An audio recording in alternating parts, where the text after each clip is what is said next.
Hello everyone, welcome to my eco classes. I am Divyanshu Sharma. आज की video में अपन कवर करेंगे डेफिसिट डिमांड क्या होता है। इससे पहले वाली वीडियो में अपन ने देखा था एक्सेस डिमांड क्या होता है। अगर आपने वो वीडियो नहीं देखी हो तो आप आई कार्ड में जाकर के चेकआउट कर सकते हैं। तो स्टार्ट करते हैं आज की वीडियो को।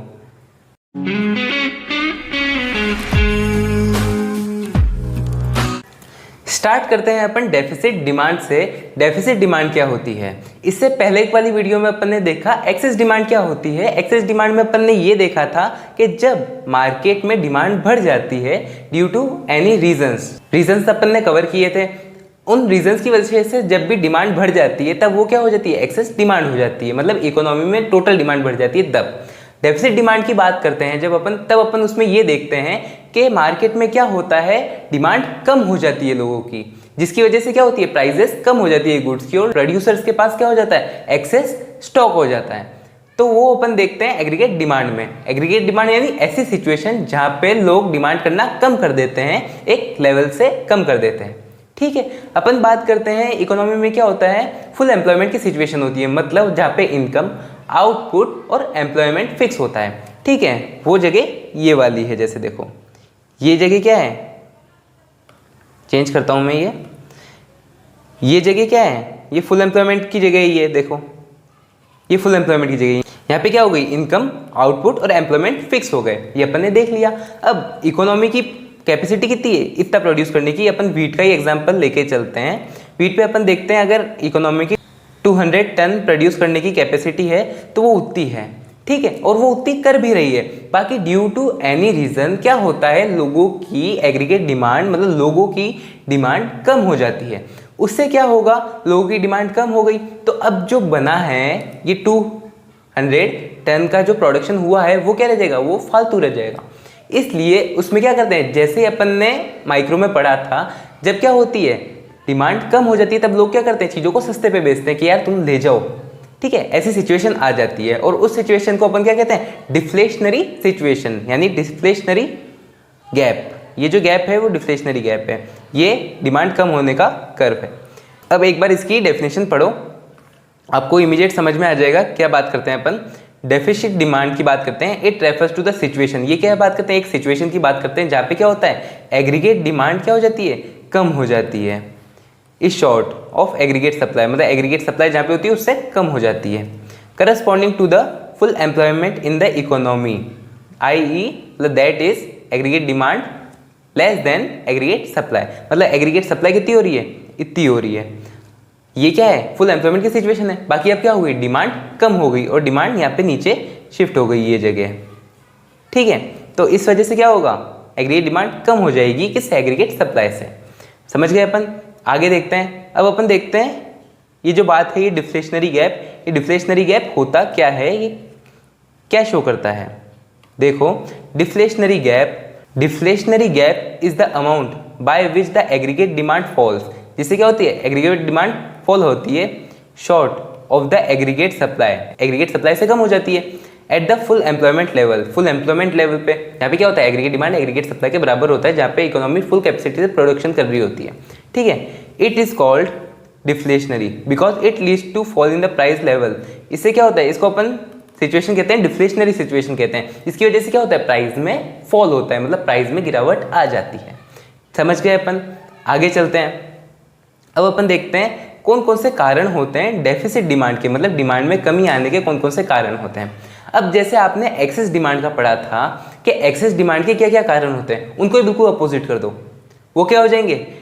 डेफिसिट डिमांड के कारण हो जाएंगे। ठीक है, बिल्कुल सेम टू सेम उनकी जैसे, बस उनके अपोजिट है। अगर आपने एक भी याद कर लिया कि आपने एक्सेस डिमांड का याद कर लिया तो आपको डेफिसिट डिमांड का याद करने की जरूरत नहीं है, बिल्कुल उनका उल्टा बना दो। ठीक है, ये एक एज ए ट्रिक हो सकती है, अपन मान सकते हैं इसको। ठीक है ना? सबसे पहले देखते हैं due to decrease in propensity to consume, मतलब लोगों की जो खर्चा करने की इच्छा है, मतलब जो इतना वो खर्चा कर रहे हैं वो क्या हो जाती है? कम हो जाती है। वो कैसे? जैसे फॉर एग्जाम्पल कोई पर्सन है जिसकी 1 लाख रुपीज इनकम है। अपन वो सेम कल वाली एग्जाम्पल लेके चलेंगे जिससे आपके दिमाग में अच्छे से बैठ जाए कि जैसे 1 लाख रुपए इनकम है, वो कितना कंज्यूम कर रहा था? वो 80,000 का कंजम्पशन कर रहा था। अब क्या होता है? ड्यू टू एनी रीजन, या फिर कोई भी ऐसी प्रॉब्लम आ गई उसके घर में, या फिर कुछ भी हो गया, ठीक है, या तो अपन ऐसे भी मान सकते हैं कि कोरोना की सिचुएशन आ गई, ठीक है, ऐसे मान सकते हैं, मतलब किसी भी कारण से कोरोना की वजह से अब इन्होंने क्या कर दिया, कंजम्पशन करना कम कर दिया, ठीक है। 80,000 कर रहे थे, ये 40,000 पे आ गए, ठीक है। तो क्या हो गया, डिमांड कितनी हो रही थी पहले 80,000 की, और वो फुलफिल भी हो रही थी। अब क्या हो रहा है, डिमांड कम कर रहे हैं ये लोग। जैसे अगर ये 100 kg वीट की अगर डिमांड कर रहे थे इकोनॉमी में, ये अपन एक पर्सन की बात कर रहे हैं, ठीक है, ऐसे समझ के चलना, नहीं तो ठीक है आप ऐसे समझ लो कि जैसे डिमांड क्या हो रही थी, पहले सप्लाई कितनी कर रहे थे, मतलब टोटल डिमांड कितनी थी 200 टन की थी, और उसके पास जैसे 80,000 थे, वो 80,000 में वो डिमांड कर रहा था। अब क्या हो गया, अब उसने स्पेंड करना कम कर दिया, 40,000 कर दिया, तो अब ये 200 की जगह ये 100 टन की डिमांड कर रहा है। तो अब जो 100 टन बाकी का बचा वो क्या रह गया, एक्सेस रह गया, अब वो फालतू पड़ा है, ठीक है। इस वजह से क्या होता है, स्टॉक बढ़ जाता है, और उसकी वजह से जैसे स्टॉक बढ़ेगा वैसे ही प्रोड्यूसर क्या सोचेगा कि मेरे को ये स्टॉक निकालना है, मैं प्राइस थोड़ी कम कर देता हूँ, ठीक है। फिर अपन बात करते हैं due to increase in taxes. Taxes में इंक्रीज होने की वजह से कैसे होता है, जैसे अपन देख रहे थे 1 लाख रुपीज इनकम है, 1 लाख रुपीज में से वो टैक्स दे रहा है 10,000 रुपीज टैक्स के दे रहा है, और 90,000 रुपीज का कंजम्पशन कर रहा है। अब क्या होता है, गवर्नमेंट कहती है हमको टैक्स बढ़ाना है, गवर्नमेंट कितना टैक्स कर देती है, गवर्नमेंट कर देती है 30,000 रुपीज टैक्स, ठीक है।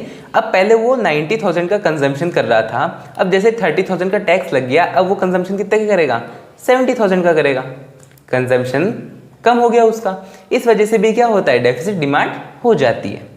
अब अपन बात करते हैं due to decrease in government expenditure. जब गवर्नमेंट का एक्सपेंडिचर कम हो जाता है, गवर्नमेंट एक्सपेंडिचर मतलब किसी भी चीज़ पे जैसे गवर्नमेंट एक्सपेंडिचर करती है, जैसे रोड्स बनाने पे, पुल बनाने पे, स्कूल्स बनाने पे, हॉस्पिटल बनाने पे, जैसे ही वो एक्सपेंडिचर नहीं करेगी तब क्या होगा, लोगों को इनकम नहीं मिलेगी। अब आप बोलोगे यार ये लोगों की इनकम से क्या रिलेट हो गया, अपन ने इससे पहले वाली वीडियो में देखा था इन्वेस्टमेंट मल्टीप्लायर से।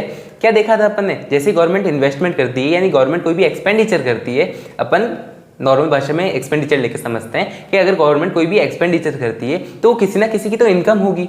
अब जैसे वो किसी की इनकम होगी तो वो क्या करेंगे, कोई डिमांड करेंगे। अब वो डिमांड करेंगे तो क्या होगी, सप्लाई होगी, और डिमांड करने से वो कंजम्पशन ज़्यादा कर पाएंगे, जिससे एग्रीगेट डिमांड और एग्रीगेट सप्लाई बराबर रहती है। अब क्या हो गया, गवर्नमेंट ने एक्सपेंडिचर करना बंद कर दिया तो लोगों की इनकम होने कम हो गई, ठीक है। अब जैसे लोगों की इनकम होनी कम हुई, पहले लोगों को इनकम हो रही थी 1 लाख रुपीज़, अब लोगों को इनकम होने लग गई 50,000, तो साफ बात है 50,000 की कमी हो गई। इस हिसाब से क्या होता है, लोग कंजम्पशन करना कम कर देते हैं। फिर अपन बात करते हैं due to decrease in investment. Investment में डिक्रीज होने की वजह से अब क्या करती है, गवर्नमेंट इन्वेस्टमेंट करना कम कर देती है, ठीक है। जैसे ऑटोनोमस इन्वेस्टमेंट कौन करती थी, गवर्नमेंट करती थी। अब क्या हो गया, गवर्नमेंट ने इन्वेस्टमेंट करना भी कम कर दिया, जिससे क्या होगा, सेम वही चीज़ कि लोगों की इनकम कम हो जाएगी, और लोगों की इनकम कम हो जाएगी उससे क्या होगा, लोग कंजम्पशन कम करेंगे। फिर अपन बात करते हैं due to rise in imports. अपन ने पिछली वीडियो में देखा था कि क्या हो रहा था, इम्पोर्ट्स कम हो रहे थे, ठीक है। अब अपन देख रहे हैं इम्पोर्ट्स ज़्यादा हो रहे हैं। अपन वही सेम अपने घर का एग्जांपल लेके चलते हैं। वीट की बात करते हैं, घर बना रहा था 200 टन, क्या बना रहा था, वीट की प्रोडक्शन कर रहा था, ठीक है। अब 200 टन वो प्रोडक्शन कर रहा था, अब क्या हो रही थी, मार्केट में डिमांड हो रही थी 200 टन की। अब क्या हुआ, इंपोर्ट इंक्रीज हो गए, ठीक है, इंपोर्ट इंक्रीज हो गए, और ये कितने मिल गए, यहाँ पे 300 टन हो गए। अब 300 टन हो गए, बाकी डिमांड करने वाले तो वही लोग हैं, मार्केट में जितने थे पहले उतने ही हैं, तो अभी भी वो डिमांड कितनी कर रहे हैं, 200 टन की डिमांड कर रहे हैं। तो जब ये 200 टन की डिमांड हो रही है तो क्या होगा, ये जो एक्स्ट्रा रहा 100 टन वो क्या रह जाएगा, एक्सेस रह जाएगा, और वो काम नहीं आ पाएगा। इससे क्या हो जाएगा, सप्लाई इंक्रीज हो जाएगी, मतलब स्टॉक में माल पड़ा रहेगा। फिर अपन बात करते हैं fall in export. Fall in export मतलब जैसे फॉर एग्जांपल यही मानो ये क्या है, 200 टन का क्या कर रहे हैं, प्रोडक्शन कर रहे हैं। अब क्या हो रहा है, 200 टन में से क्या करती थी, अपने जो इंडिया के लोग हैं, जैसे किसी भी इकोनॉमी के लोग हैं, वो 150 टन खुद कंज्यूम कर रहे थे, और जो बाकी बचा 50 टन वो बाहर भेज रहे थे, ठीक है। जैसे ये ए घर है, वो बी घर में सप्लाई कर रहे थे, ठीक है। कितना 50 टन वो बीगर में सप्लाई कर रहे थे और 150 टन वो खुद खा रहे थे। अब क्या होता है, अब किसी भी कारण से क्या हो गया कि यार वो बी वाले जो है ना बाहर चले गए डिनर करने, ठीक है। अब वो डिनर करके आ गए, अब जो ये है 50 टन ये क्या रह गया, एक्सेस रह गया, ठीक है। वो तो बाहर डिनर करके आ गए, वो वीट खाएंगे नहीं, ठीक है। तो ये क्या रह गया, एक्सेस रह गया, तो इससे भी क्या होगा, स्टॉक बढ़ जाएगा, ठीक है। तो ये बात भी अपन समझ सकते हैं फॉल इन एक्सपोर्ट, मतलब जब अपन एक्सपोर्ट नहीं कर पाते तभी अपने पास क्या बढ़ जाता है, एक्सपोर्ट करने वाला स्टॉक बढ़ जाता है, रह जाता है अपने पास, ठीक है। नेक्स्ट चलते हैं अपन, अब बात करते हैं इम्पैक्ट ऑफ डेफिसिट डिमांड, मतलब डेफिसिट डिमांड होने के क्या क्या इम्पैक्ट्स होते हैं वो अपन कवर करते हैं। सबसे पहला इम्पैक्ट किस पे, अपन ने एक्सेस डिमांड में भी देखा था, अपन 3 चीज़ों पे लेते हैं, आउटपुट, एम्प्लॉयमेंट और जनरल प्राइस लेवल पे, ठीक है। आउटपुट पे क्या होता है, आउटपुट तो इकोनॉमी क्या कर रही होती है, सेम कर रही होती है, बाकी डिमांड कम होने की वजह से क्या बढ़ जाता है, स्टॉक बढ़ जाता है, ठीक है। तो stock of unsold goods increase हो जाता है, क्या हो जाता है, अनसोल्ड गुड मतलब जो बिकता नहीं है सामान उसका स्टॉक इंक्रीज हो जाता है, जिसकी वजह से क्या करते हैं, जो प्रोड्यूसर होते हैं वो क्या करते हैं, प्लान करते हैं स्टॉक को रिड्यूस करने का, किसी भी चीज़ की वजह से वो कर सकते हैं, वो प्लान प्राइस कम करके भी कर सकते हैं, ठीक है, कोई ऑफर्स निकाल के भी कर सकते हैं, वो उनकी जिम्मेदारी है। अपन ये देखते हैं कि आउटपुट में क्या होगा, स्टॉक बढ़ जाएगा, और स्टॉक बढ़ने से वो क्या सोचेंगे कि अपने माल को बेचना है, अपने माल को सेल करना है, ठीक है। अब अपन बात करते हैं इम्पैक्ट्स ऑन एम्प्लॉयमेंट, मतलब एम्प्लॉयमेंट पे क्या फर्क पड़ता है, इसके अंदर पड़ता है इनवॉलेंट्री अनएम्प्लॉयमेंट इंक्रीज, मतलब इनवॉलेंट्री अनएम्प्लॉयमेंट इंक्रीज हो जाता है। इसका मतलब क्या है, इनवॉलेंट्री अनएम्प्लॉयमेंट मतलब जो लोग काम करना चाहते हैं, जो लोग काम कर सकते हैं किस पे, एट ए गिवन वेज रेट पे, जितनी वेज रेट उनको मिल रही है उस पर काम कर सकते हैं, ठीक है। बाकी क्या होता है, उनको काम मिलता नहीं है, जॉब मिलती नहीं है, उसको क्या कहते हैं अपन, इनवॉलेंट्री अनएम्प्लॉयमेंट कहते हैं। अब जब क्या होता है, इनवॉलेंट्री अनएम्प्लॉयमेंट बढ़ जाता है, अब वो किस कारण बढ़ेगा, अब वो इस कारण बढ़ेगा, जैसे फॉर एग्जांपल ये है अपना एग्रीगेट डिमांड और ये है अपनी एग्रीगेट सप्लाई, एग्रीगेट डिमांड और ये एग्रीगेट सप्लाई। अब क्या हो रहा है, ये मेन पॉइंट था जहाँ पे क्या हो रहा था, एम्प्लॉयमेंट का डिसाइड हो रहा था। अब क्या हो गया, ये कम हो गया, एग्रीगेट डिमांड कम हो गई, और क्या हो गई, ये कम आ गई। तो जब ये स्टॉक की डिमांड कम कर रहे हैं, तो अगर प्रोड्यूसर इनको अपने काम पे रखते हैं, जॉब पे रखते हैं, तो ये क्या बनाएंगे, उतना का उतना ही बनाएंगे, ठीक है। तो ये क्या करेंगे, प्रोड्यूसर्स क्या करेंगे कि यार जितने एक्स्ट्रा लोग थे उनको निकाल दो। कोरोना में क्या हुआ था, डिमांड हो नहीं रही थी, अब क्या हो रहे थे, जो भी बहुत सारे जने थे जिनको एम्प्लॉयज़ की ज़रूरत नहीं थी, तो वो क्या कर रहे थे, निकाल रहे थे उनको, ठीक है, जिससे क्या हो सके, उनकी कॉस्ट कम हो सके, उनका प्रोडक्शन कम हो सके और वो अपने रेंज में रह सके। इसलिए क्या होता है, इनवॉलेंट्री अनएम्प्लॉयमेंट बढ़ जाता है, क्या हो जाता है, इंक्रीज हो जाता है। फिर अपन बात करते हैं impact on general price level, ये सबसे इंपॉर्टेंट चीज़ है। अपन ने एक्सेस डिमांड में देखा था, ये क्या होता है, प्राइस बढ़ जाती है।